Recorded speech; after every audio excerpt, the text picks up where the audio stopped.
जय मसीह की।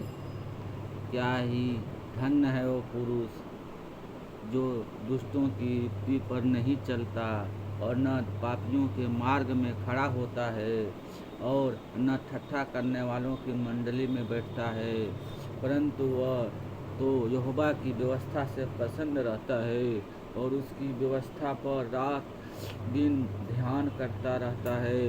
वह उस वृक्ष के समान है जो बढ़ती नालियों के किनारे लगाया गया है और अपनी ऋतु में फलता और जिसके पत्ते कभी मुरझाते नहीं।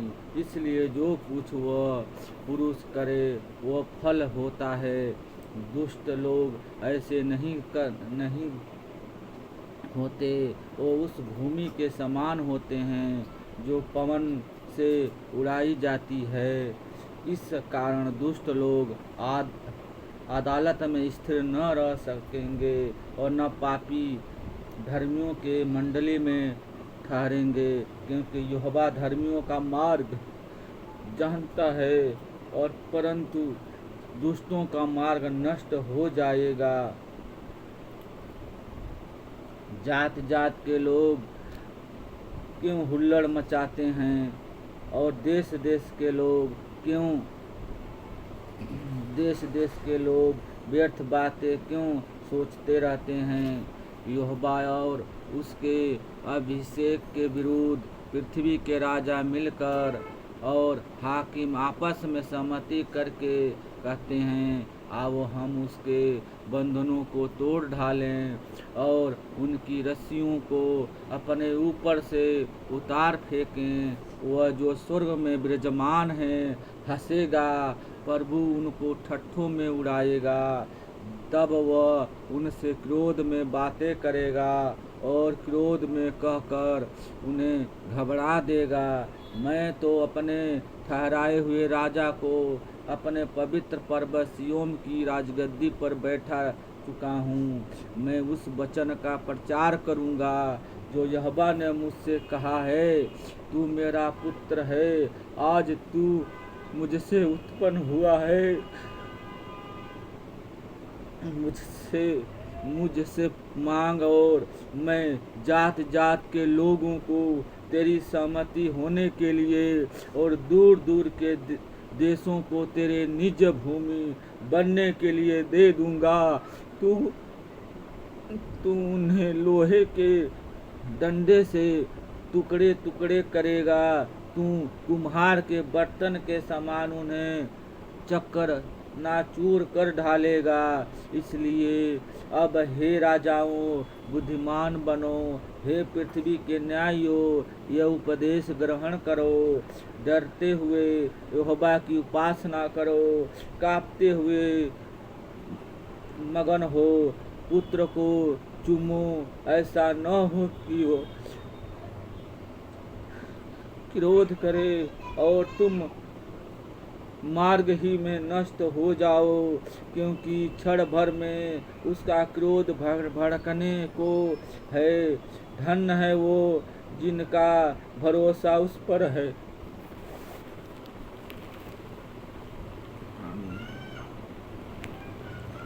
हे यहोवा, तेरे सताने वाले इतने बढ़ गए हैं, मैं जो तेरे विरुद्ध उठते हैं वो मेरे विरुद्ध उठते हैं बहुत हैं। बहुत से मेरे प्राण के विषय में कहते हैं कि उसका बचाव परमेश्वर की ओर से नहीं हो सकता। परंतु हे यहोवा, तू तो मेरे चारों ओर मेरी ढाल है। तू मेरी महिमा और मेरे मस्तक का ऊंचा करने वाला है। मैं ऊंचे शब्द से यहोवा को पुकारूंगा और वह अपने पवित्र पर्वत पर ही से मुझे उत्तर देगा। मैं लेट कर सो गया, फिर जाग उठा, क्योंकि यहोवा मुझे संभालता है। मैं उन सब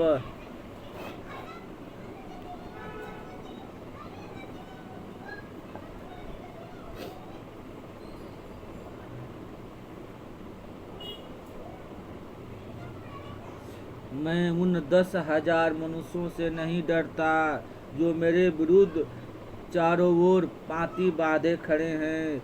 उठ हे यहोवा, हे मेरे परमेश्वर, मुझे बचा ले, क्योंकि तूने मेरे सब शत्रुओं के जबड़ों पर मारा है और तूने दुष्टों के दांत तोड़ डाले हैं। उद्धार यहोवा ही से होता है। हे यहोवा, मेरी आस, मेरी आशीष तेरी प्रजा पर हो। हे मेरे धर्म परमेश्वर, जब मैं पुकारूं तब तू मुझे उत्तर दे। जब मैं सकेती में पड़ा तब तूने मुझे सहारा दिया। मुझ पर अनुग्रह कर और मेरी प्रार्थना सुन ले। हे मनुष्य के पुत्रों, कब तक मेरी महिमा का अनादर होता रहेगा? तुम कब तक व्यर्थ बातों में प्रीति रखोगे और झूठी युक्ति की खोज में रहोगे? यह जान रखो कि यहोवा ने भक्त को अपने लिए अलग कर रखा है। जब मैं यहोवा को पुकारूंगा तब वो सुन लेगा। कांपते रहो और पाप मत करो। अपने अपने बिछौने पर मन ही मन सोचो कि चुपचाप रहो। धर्म के बलिदान चढ़ाओ और यहोवा पर भरोसा रखो। बहुत से हैं जो कहते हैं, कौन हमको कुछ भलाई दिखाएगा? हे यहोवा, तू अपने मुख का प्रकाश हम पर चमका। तूने मेरे मन में उससे कहीं अधिक आनंद भर दिया है जो उनको अनंत और दाख मधु की बढ़ती से होता था। मैं शांति से लेट जाऊंगा और सो जाऊंगा, क्योंकि हे यहोवा, केवल तू ही मुझसे को एकांत में निश्चय रहने देता है। आमीन। Hallelujah, hallelujah.